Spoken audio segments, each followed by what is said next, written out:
a minha grande preocupação no futebol, professor, para a galerinha que está começando em escolinha, é a questão da gestão emocional, sabe? Porque eu lembro que na minha época, a ausência do meu pai, ela me trazia muito prejuízo, na minha formação no futebol e na vida. Então eu vejo que hoje tem muitos garotos que têm a ausência do pai e eles sofrem muito com isso. E a minha preocupação é muito grande com isso, porque o acompanhamento do professor, muitas das vezes, professor Davis, o professor da escolinha ou do clube, ele se torna o pai daquele garoto.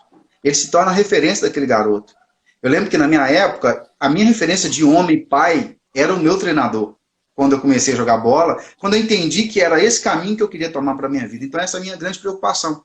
Então assim, eu queria que o senhor falasse um pouco nessa questão, qual que é o conselho, né, para a gente poder começar a nossa enquete, qual que é o conselho que o senhor dá para os pais, para a mãe que é solteira e que o filho não tenha a presença do pai acompanhando para poder jogar futebol? Porque muitas vezes tem criança que vai sozinho para o treino, e a mãe não pode levar porque está trabalhando. Então qual é o conselho que o senhor dá para a mãe solteira, né, em relação ao filho dela que ama futebol e que quer ser jogador de futebol? Primeiramente, eu acredito que quando a pessoa é do bem, aquele professor ele é do bem, aquela escola ou aquele local que a criança está praticando futebol ou qualquer outra atividade física, esportiva, se as pessoas que estão ali são de bem, ele tende a crescer e ele vai mirar em bons exemplos, porque ele está ali para mirar em bons exemplos. Sim. Cabe à pessoa que está do outro lado começar a entender este papel. Então, por exemplo, no meu caso, eu tenho que entender qual é o meu papel ali. E eu tenho que conhecer essa criança, mas não conhecer ela só esportivamente falando. Eu tenho que conhecer essa criança fora dali. E é aí que vai onde entra o papel da mãe, né, da mãe solteira. É mãe solteira. A criança está Sim. na escola de futebol, ela foi lá, matriculou, a criança está indo sozinha, igual o projeto, às vezes a criança vai sozinha, ela vai sozinha.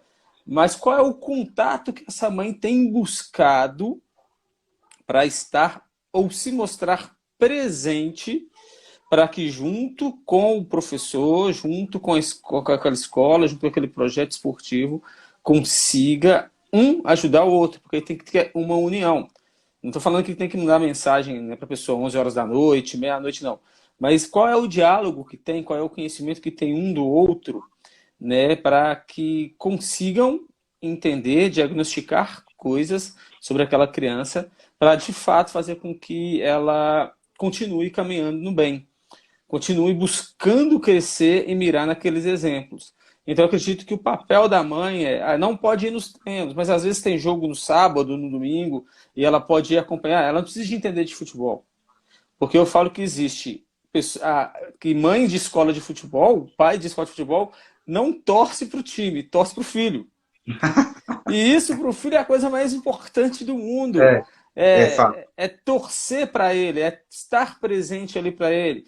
Porque suprir a falta do pai, a gente não vai conseguir suprir aquela falta, mas a presença masculina de valores, de preceitos, da fala positiva que o homem tem dentro da casa, que o homem tem na vida de uma criança, principalmente quando elas estão em formação, é muito importante, vai também nesse momento. Então, por exemplo, mostra para a criança que a mãe está participando da vida dele e que ela conhece o professor da escola, ela conhece a escola, então ela acompanha a vida dele. Então isso para ele é de suma importância. E esse diálogo, mãe, escola de futebol, é muito importante. Ela entender que ela tem que perguntar, como é que foi meu filho no treino, não é que ele vai ser o melhor jogador da escola, mas como é que ele está evoluindo dentro da escola.